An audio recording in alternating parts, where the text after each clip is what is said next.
Hey everybody, and welcome back to Business Globe, where we bring you the latest business news and trends from around the world. So let's dive right in. Our first story focuses on the changing landscape of the foreign direct investment. According to a recent data, FDI inflows into India has taken a dip of 34% in the April-June quarter of 2023 and 2024. The decline was particularly evident in the sectors like computer hardware, telecom, auto, and pharma. While the government's effort to attract investment continue, FDI from major countries like Singapore, Mauritius, the US, UK, and UAE showed a decrease. On the other hand, investment increased from the Netherlands, Japan, and Germany. जैसे कि news आ रहे foreign direct investment वो घटा है, काफ़ी ज़्यादा घटा है. It is 934%.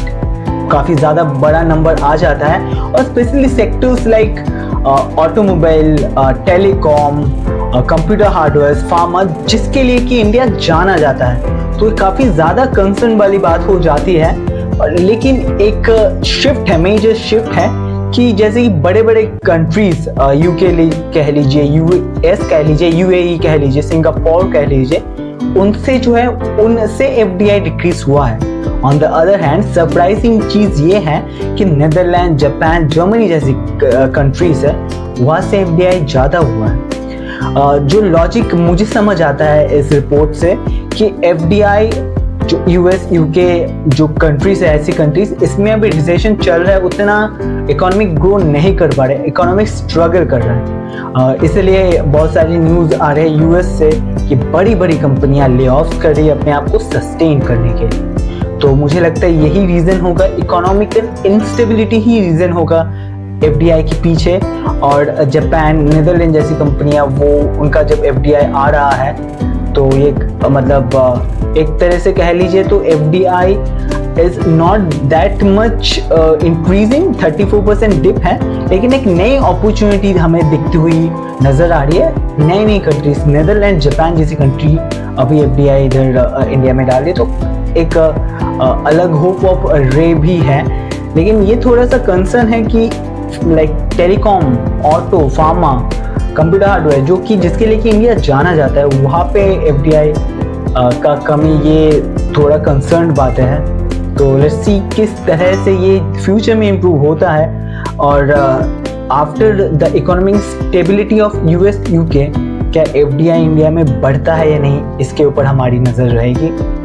Moving gears, let's talk about the Reserve Bank of India's fight against inflation and the impact on liquidity. The Reserve Bank of India is actively working to counter excess liquidity in the banking system by implementing measures like the Incremental Cash Reserve Ratio (ICRR). The Reserve Bank of India successfully drained out over 2 lakh crore rupees in just 3 more weeks. This strategy move aims to maintain a balance between liquidity and inflation control, with the central bank looking to keep short-term rate aligned with the repo rate. जैसे कि आपको पता है कि India में inflation काफ़ी ज़्यादा बढ़ रहा है. कुछ मंथ्स में ही हमने देखा है कि इन्फ्लेशन का रेट काफ़ी ज़्यादा बढ़ रहा है. अभी एक अच्छी खबर है, आरबीआई ने इसको मद्देनजर रखते हुए स्टेप्स उठाया है.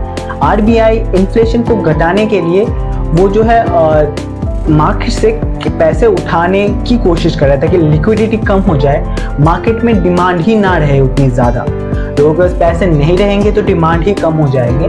तो इसके लिए आरबीआई ने रेपो रेट जो है, रिजर्व रेपो रेट जो है, उसको इंक्रीज किया है.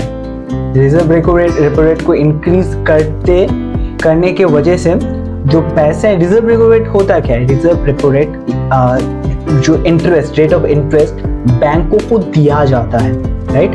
जैसे कि फॉर एग्जांपल मेरे पास एक सेविंग्स अकाउंट है, मैंने कुछ amount for example 10,000 rupees savings account में रखे, तो मेरे को बैंक लेट्स से 4% इंटरेस्ट देता है सेविंग्स अकाउंट पे. मतलब मेरे को 10,000 जब मैंने रखे सेविंग्स अकाउंट में, उसके ऊपर 4% जो कि हो जाता है आपका 400 रुपये मेरे को इंटरेस्ट मिलेंगे टाइम पीरियड के लिए।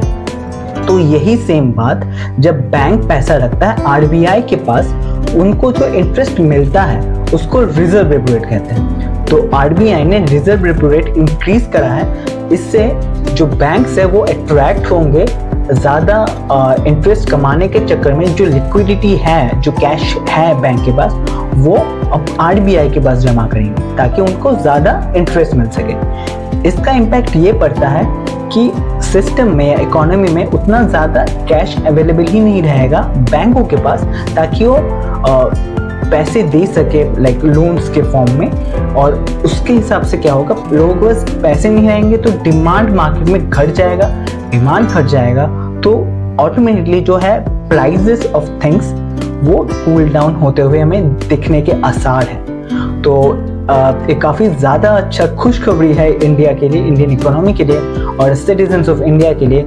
फ्यूचर में हमें इसका इम्पैक्ट ज़रूर देखने को मिलेगा। और अभी से एक अच्छा न्यूज़ है, 3 वीक्स में, जस्ट 3 हफ्तों में 2 लाख करोड़ रुपए आरबीआई के पास जमा हुए हैं इस रिजर्व रेपो रेट को इंक्रीज करने की वजह से। रियली ये काफ़ी ज़्यादा खुशखबरी है। इंडिया इकोनॉमी में इन्फ्लेशन को घटाने के लिए काफ़ी ज़्यादा मेजर स्टेप्स आरबीआई ने उठाया है। Turning our attention to the global stage, concerns are arising about the potential intensification of the inflation pressure. Trends like rising trade barriers against population and the shift toward renewable energy sources could complicate the effort of central banks, including the Federal Reserve, to meet their inflation target. Some experts at the recent Central Bankers Conference in Jackson Hole emphasized the importance of the global integration, predictable trade, and the need to manage inflation effectively amidst these challenges.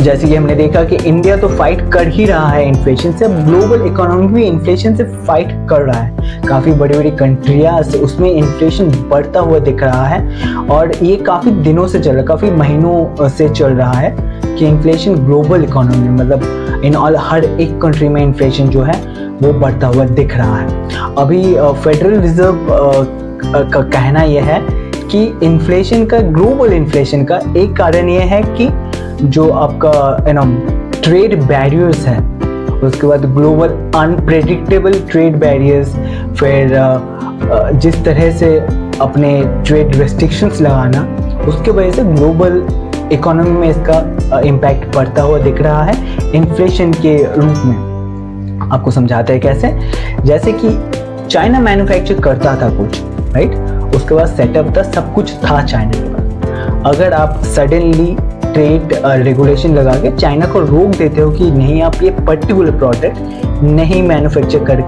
कर सकते और इसको globally आप cell नहीं कर सकते, उसका impact ये पड़ता है कि अब उस कंपनी को नया मैन्युफैक्चर ढूंढना पड़ेगा और नया मैन्युफैक्चर ढूंढना, फिर सेटअप करना फैक्ट्रीज और उसमें जो इनिशियल कॉस्ट है वो ही कॉस्ट जो है उस प्रोडक्ट को इंक्रीज कर देता है और इसके वजह से जो उस प्रोडक्ट का दाम बढ़ जाता है और इन्फ्लेशन दिखता हुआ हमें नजर आता है।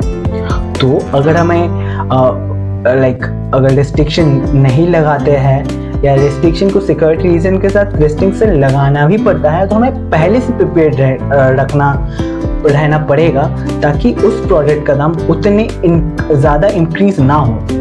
तो ये ही कहा है फेडरल रिजर्व ने कि कैसे हम इन्फ्लेशन को मैनेज कर सके, ये स्टेप्स उठाने की ज़रूरत ग्लोबल इकोनॉमी को है, जैसा फेडरल रिजर्व का कहना है।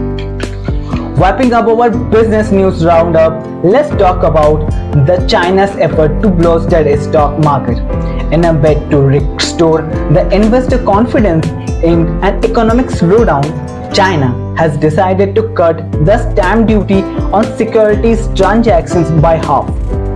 This move, the first since 2008, aims to stimulate capital market and encourage investment. Following sluggish growth figure and economic challenges, this step is expected to generate increased transactions when the market reopens। अब एक जैसे कि हमने कहा था कि in all globally inflation या economy अच्छा नहीं चल रहा है, तो इसके ऊपर लाइक चाइना का भी जो इकोनॉमी है वो हमें अब न्यूज़ कवर भी किया था कि रेस्ट्रिक्शन की वजह से और नहीं चल रहा है, नहीं अच्छा है। रियल स्टेट मार्केट भी अच्छा नहीं है चाइना का, और in all चाइना's economy is not in the good position right now. और इसको ही रिस्टोर करने के लिए चाइना ने एक स्टेप उठाया है। जो स्टॉक मार्केट है उसमें उन्होंने स्टैम्प ड्यूटी कट किया है, स्टैम्प ड्यूटी कट किया। और ये जो स्टेप है ये 2008 के बाद पहली बार अभी आया है। 2008 में इसलिए लाया गया था क्योंकि ग्लोबल रिसेशन चल रहा था, जैसे कि आपको पता है। तो ये काफ़ी ज़्यादा बड़ा स्टेप हो जाता है और ये मोटिवेट करेगा जो ट्रेडर्स हैं उनको स्टॉक मार्केट में, चाइनीज स्टॉक मार्केट में इन्वेस्ट करने के लिए। और इसका इम्पैक्ट ज़रूर चाइना के मतलब मार्केट में पड़ना चाहिए। लेट्स सी क्या होता है और इसका इम्पैक्ट क्या पड़ता है, किस तरह से चाइनीज इकोनॉमी को इसके वजह से फ़ायदा पहुंचता है। So that's the rap for today's video. Hope you like this video. If you do, please click the like button and don't forget to subscribe to our channel to never miss any video from this channel. This was Mohammad Tariq Rizwan on your screen. Thank you for watching.